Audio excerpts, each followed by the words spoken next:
Poi un altro aeroplano delle grandissime caratteristiche importanti è il Gripen ungherese, che si sta presentando un pilota ungherese ed è un velivolo di altissima prestazione, una costruzione svedese che ha tra le sue caratteristiche specialmente con il cross-sposatore. Lo vedete ora in questo assetto superiore ai 20 gradi, ha un'autonomia di oltre 3200 km e può raggiungere i 16.000 metri di curva.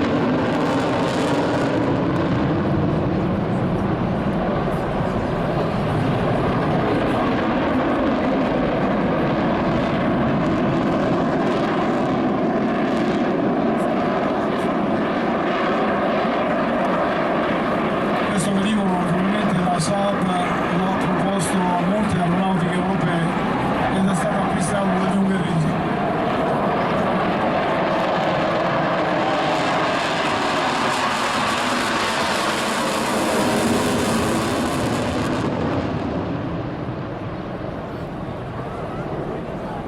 Come dicevo di questa macchina che vedremo domani naturalmente,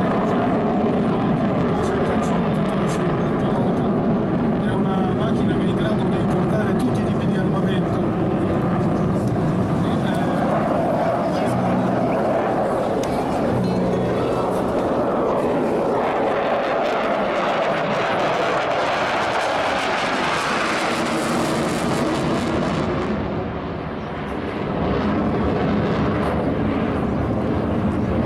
parlando di cose molto pratiche. La realizzazione di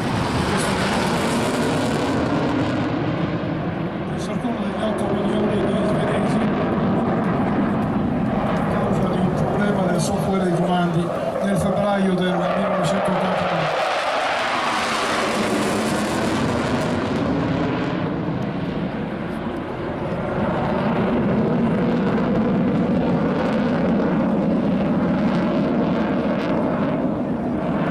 Vedete, era nato per esigenze dell'aeronautica militare svedese. Se voi lo vedete a terra,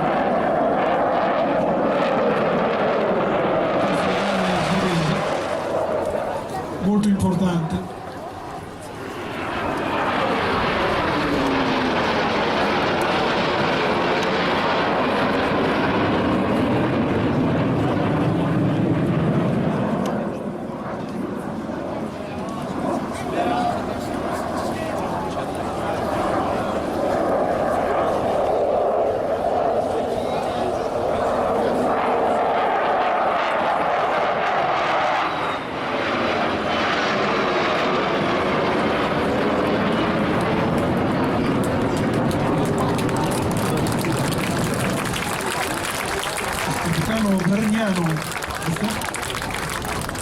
Bercano.